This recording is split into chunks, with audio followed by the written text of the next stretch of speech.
This is a video to help you navigate Google Classroom as a parent.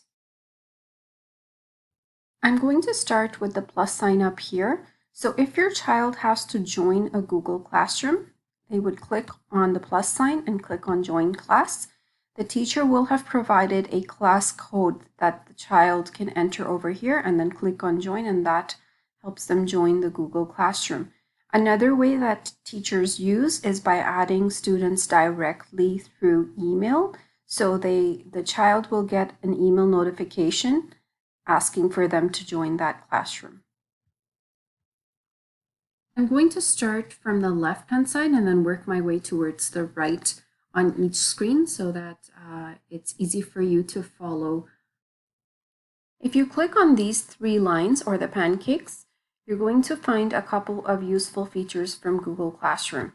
So if you click on the calendar here, you're going to see the assignments that are due in that particular week. So I'm going to move back here, and this is what it would look like. You're going to see the assignment that's due, and if you click on it, you get more details about the assignment. So let's go back up here to the menu and go to the to-do list.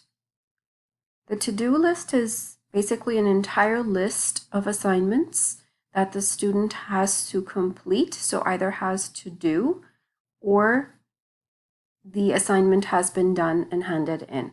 So you can toggle between these two in order to find out which assignments are missing and which ones are done. If you click on the classes and you click on a particular Google Classroom, you will find a list that is specific to that particular Google Classroom. I'm going to go back to the drop-down menu, and right here there will be a list of all the Google Classrooms that the child is a part of, and then we've got the settings down here. If you'd like to turn off any email notifications, then you can do that in the settings. So coming back to classes, and so coming back to the main Google Classroom page, each Google Classroom will be listed on this page. And down here, you're going to see two icons on each one of the Google Classrooms. So if you click on this one with a small person in it, you can actually see for that particular Google Classroom all of the work that has been assigned, all of the work that has been returned to the student, and any work that is missing. Let's go back here to the Alt section in order to take a look at specific assignments. So on the right-hand side over here, handed in means the student has finished the assignment and has handed it in. Right here, if you see a mark, that means the teacher has marked the assignment and returned it to the students. Sometimes you will see a check mark here, and that means it's an ungraded assignment, but it was handed in to the teacher and the teacher has handed it back to the student. And you will see missing here, which means that a student still has to complete the assignment. Sometimes you're going to see a done late here as well. And that just means that it was handed in, but it was handed in late. So right here, this icon means that there is a private comment that either the student has sent to the teacher or the teacher has sent back to the student related to the assignment. So it might just be something from your child asking for some extra help with the assignment, or it might be some feedback from the teacher regarding the assignment. Another thing you'll see is a paper clip, and the paper clip means that there is an attachment in the assignment. So it might be a document that the students have been asked to work on, or it might be, for example, a video or a website that the students need to take a look at before they complete the assignments. Now let's go back to the main Google Classroom page. This icon is a Google Drive folder, and the Google Drive folder basically houses all the assignments that your child has completed until now. So let's go on and enter the Google Classroom. The first page that you see in each Google Classroom is the Stream page. This page is an announcement page, and so if the teacher has any announcements for the class or for any particular students, the teacher is able to create those announcements in this section and post them. This is not the actual classwork. It's only for announcements, but teachers are able to add attachments. So if there's video instructions, for example, for a particular task, then they can add a video or a website over here.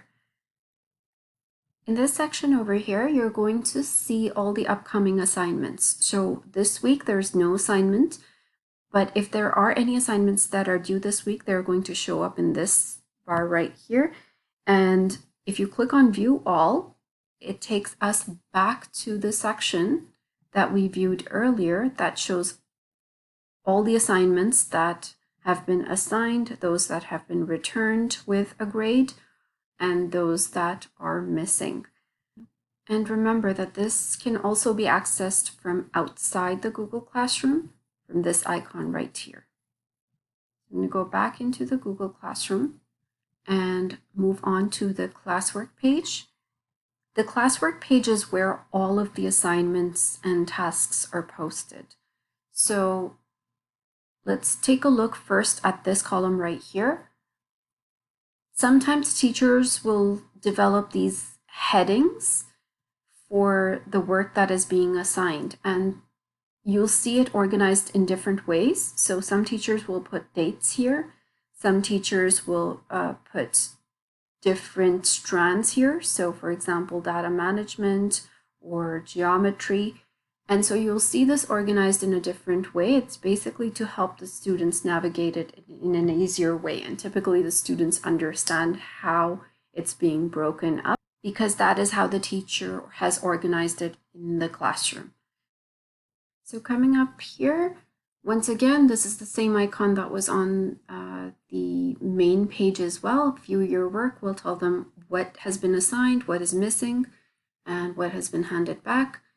You've got access to the Google Calendar from here and also to the Class Drive folder. There are 3 different ways that teachers can hand assignments to students, and this is one of them. So this icon right here, the one with the ribbon inside this, is material, which means that there's no task that the student has to hand back. There's no assignment that needs to be handed in, but it is material that the teacher wants the students to view. So this could be a video, it could be a link to a website, it could be a document. Once again, it's something that the teacher is not expecting anything back from the students.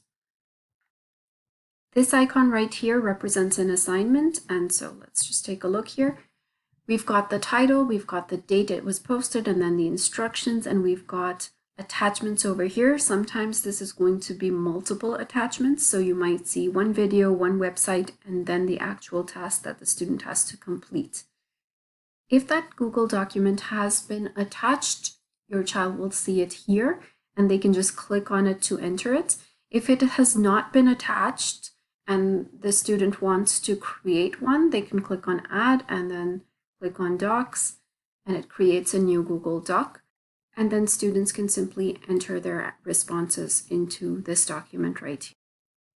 When the student is finished with their work, they can hand it in, and you will see, because this assignment was due on 17th June, this missing is going to change into handed in late. If it is not overdue, it's just going to show it handed in. Now, if a student realizes that they forgot to add a section to their response, then they can also unsubmit an assignment,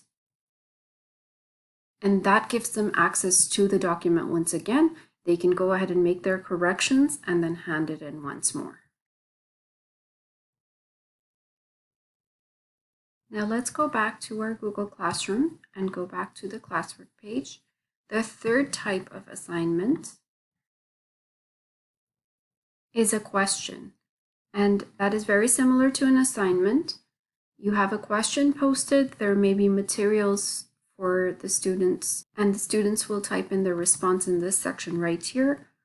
Once they have typed in their response, they click on Hand In, and this assigned will change into Handed In. Sometimes the students will be given an option to edit their response, so they can click on Edit, and that will allow them to change their response. And Other times they will be able to respond to their classmates' answers. And again, the teacher decides which one of these options to give to the students based on the assignment. Okay, so let's go back to the Google Classroom, back to the classwork page. And those were the 3 types of assignments. Now, you'll notice that some of these assignments are grayed out, and then this one is highlighted. The gray means that those assignments have been completed and they have been handed in. If you see anything that's in a more bold color, that means the assignment has not been handed in. So something needs to be done with this assignment right here. The last tab